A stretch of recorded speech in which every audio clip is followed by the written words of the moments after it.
Bonjour, on va voir ensemble comment se forment les carbocations et on va étudier ensemble leur stabilité.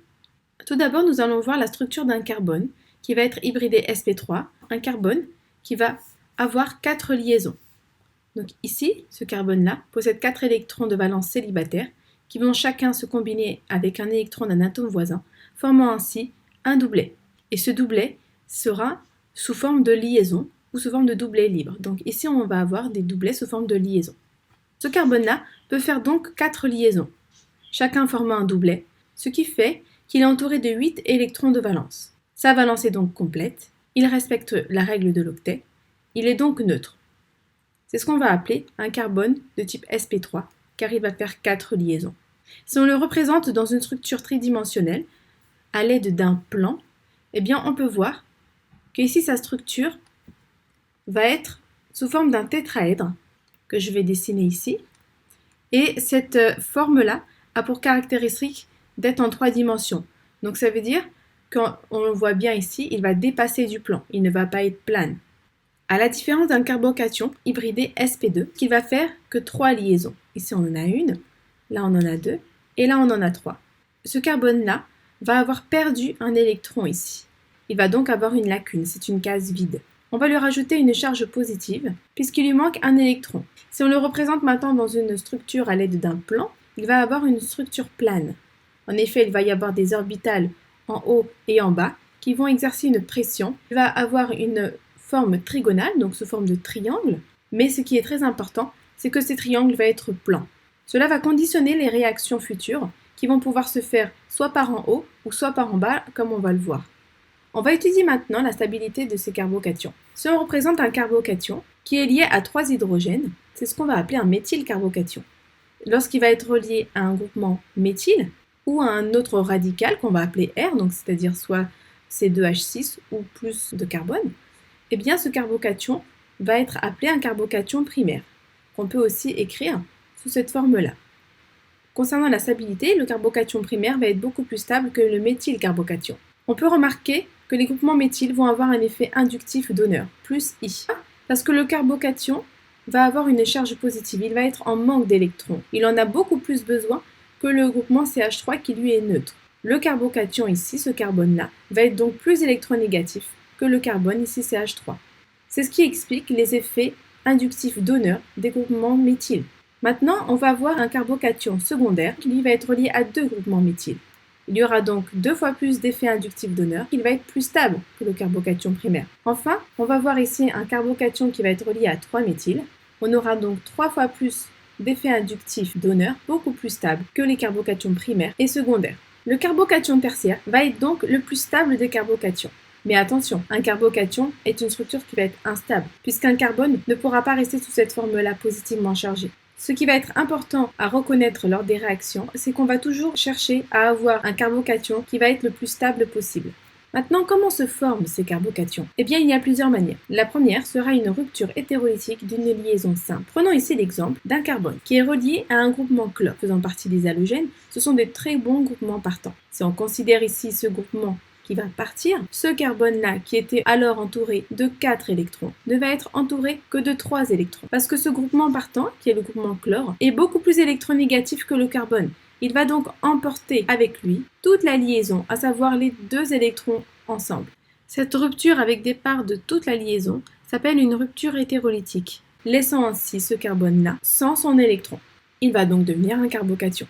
De l'autre part, le groupement chlore va avoir acquis un électron supplémentaire. Il va être donc au-dessus de sa valence puisqu'il va être entouré de 8 électrons célibataires de valence. Il va être donc chargé négativement. Ce phénomène-là est très rencontré, notamment dans les réactions d'élimination de type 1 et les réactions de substitution nucléophile de type 1. En effet, dans les réactions de substitution, le groupement partant va être remplacé par un autre groupement. Lorsqu'il y aura donc formation du carbocation, le groupement qui va le remplacer va attaquer soit par en haut ou soit par en bas. C'est ce qu'on appelle une attaque non régiosélective. On aura les 2 produits. Maintenant, on va voir une autre forme de rupture hétérolytique d'une liaison simple qui conduit à la formation d'un carbocation. Prenons l'exemple ici d'un carbone qui est relié à un groupement alcool. Lorsqu'on le met en contact avec de l'acide, eh bien cet acide, par exemple H2SO4, acide sulfurique, va donner un H+, sous cette forme-là, donc c'est-à-dire un hydrogène qui n'a pas son électron. C'est un électrophile. Ici, l'oxygène est un nucléophile. Il va donc attaquer l'électrophile. On aura donc un ajout, ici, de l'hydrogène provenant de l'acide. On remarque ici cette molécule-là, nouvellement formée, qui est en fait la molécule d'eau. Cette molécule d'eau va chercher à se détacher de la molécule. Mais comment elle va se détacher? Eh bien, on remarque ici que l'oxygène est entouré, lui, 1, 2, 3, 4, 5 électrons célibataires. Il faut savoir qu'un oxygène doit avoir 6 électrons célibataires autour de lui. Ce qui fait qu'il va prendre cet électron-là lorsqu'il va partir. Donc la molécule d'eau va partir de cette manière-là. On aura donc formation d'un carbocation puisqu'on aura privé ici ce carbone de son électron. Il ne pourra être donc entouré que de 3 électrons célibataires. On aura donc une lacune, une formation d'une charge positive. D'un autre côté, la molécule d'eau, elle, aura récupéré ses 6 électrons de valence et sera neutre. Cette réaction est typique d'une réaction de déshydratation. Une autre possibilité de formation d'un carbocation est l'addition sur une liaison double cette fois-ci. Prenons l'exemple d'un alcène. Ici, un carbone relie à un autre carbone par une double liaison, et qu'on le met en contact avec un électrophile, eh bien il faut savoir que les liaisons pi, donc à savoir les liaisons doubles, sont des sites qui vont être riches en électrons. Donc ils vont être considérés comme des nucléophiles. On aura donc attaque du nucléophile sur l'électrophile. L'électrophile n'ayant pas avec lui son électron, il va utiliser l'électron de la double liaison pour pouvoir se rajouter à la molécule. On aura donc ici ouverture de la double liaison, rajout ici de l'électrophile, mais on aura privé ce carbone-là d'un électron qu'il avait déjà. Il ne va donc plus rester sous sa forme neutre, mais il va être sous forme positivement chargée, puisqu'il ne va être entouré que de 3 électrons au lieu de 4. Ces réactions-là sont typiques des additions électrophiles. En conclusion, ce qu'il faut bien retenir ici, c'est que la formation d'un carbocation va être une étape réversible et lente. Réversible parce que si vous avez remarqué depuis le début, toutes les formations d'un carbocation se représentent sous la forme de double flèche, c'est-à-dire que ça peut aller dans les deux sens. Cette formation de carbocation va être une étape lente qu'on va retrouver dans les éliminations de type 1, substitution nucléophile de type 1 et dans les additions électrophiles. On remarque que lors des substitutions nucléophiles de type 1, l'attaque du nucléophile va se faire de manière non régiosélective parce qu'elle peut se faire soit en haut, soit en bas, conduisant aux deux produits. Enfin, un carbocation est une molécule qui va être instable, c'est-à-dire qu'il faudra toujours chercher à voir comment on peut stabiliser le carbocation formé, et cela peut se faire notamment par le biais de réarrangements intramoléculaires, c'est-à-dire à l'intérieur de la molécule. Le premier type de réarrangement est un réarrangement par un transfert d'un atome d'hydrogène. Ici, on a une molécule qui présente un carbocation. Ce carbone est relié à 3 électrons célibataires et non pas 4, il est donc chargé positivement.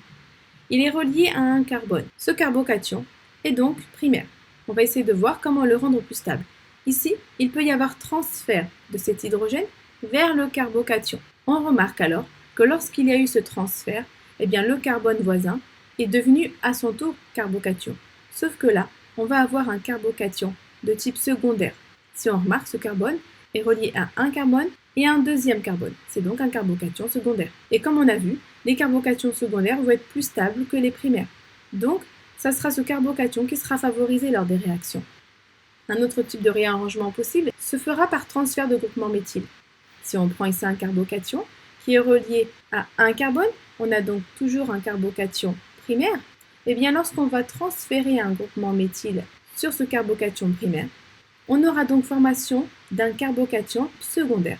En effet, ce carbocation va être relié à un carbone et à un deuxième carbone. On a donc favorisé la formation d'un carbocation plus stable que celui de départ. Bien connaître la formation des carbocations va être indispensable pour essayer de prédire la réaction qui pourra se faire. Et ensuite, on va chercher à essayer de voir comment on va pouvoir stabiliser le carbocation formé.